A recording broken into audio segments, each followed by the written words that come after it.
Social media पर अक्सर सुर्खियों में रहने वाले बागेश्वर धाम के पीठाधीश्वर पंडित धीरेन्द्र कृष्ण शास्त्री इन दिनों टीवी से लेकर हर तरफ चर्चा का विषय बने हुए हैं। दरअसल बागेश्वर बाबा के कथित चमत्कार को लेकर नागपुर की संस्था ने उन्हें चैलेंज कर दिया था, जिसके बाद आरोप लगा कि बागेश्वर बाबा नागपुर छोड़कर चले गए थे। ये बाबा दूसरे बड़े बाबाओं की तरह कोई आम बाबा नहीं है, इनका बहुत बड़ा साम्राज्य है। लेकिन क्या आप जानते हैं धीरेन्द्र कृष्ण शास्त्री की नेटवर्थ कितनी है? चलिए आपको बताते हैं इस रिपोर्ट में। हेलो एंड वेलकम, मैं हूं श्रेया ठाकुर और आप देख रहे हैं विस्तार।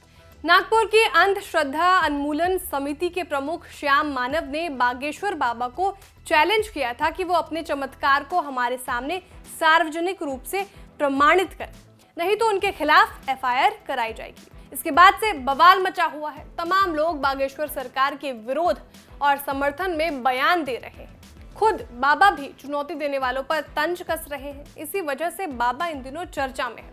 अब बात कर लेते हैं कि आखिर बागेश्वर बाबा कितनी कमाई करते हैं। धीरेन्द्र कृष्ण शास्त्री की संपत्ति की बात करें तो मीडिया रिपोर्ट्स के मुताबिक उनकी हर महीने की कमाई करीब 3.5 लाख रुपए तक है। वो रोजाना करीब 8,000 रुपए कमाते हैं। बागेश्वर धाम के पीठाधीश्वर धीरेन्द्र कृष्ण शास्त्री पर अंधविश्वास को बढ़ावा देने का आरोप लगा है। अब आपको बताते हैं कि आखिर कौन है ये धीरेन्द्र कृष्ण शास्त्री। ये मध्य प्रदेश के छतरपुर में बागेश्वर धाम के महंत है। ये सभाओं का आयोजन करते हैं जहां लोगों की समस्या सुनी जाती है और ये कागज पर लिखकर उनकी समस्याओं के बारे में बता देते हैं और समाधान बताते हैं। शुरुआती दौर में पीठाधीश्वर पंडित धीरेन्द्र कृष्ण शास्त्री के परिवार की आर्थिक स्थिति काफी खराब थी। एक समय ऐसा था जब उनके घर में खाने का अभाव रहता था। एक कच्चा मकान था, रहने के लिए खाने का भी अभाव रहता था। मकान ऐसा था जो बरसात के दिनों में टपकता था।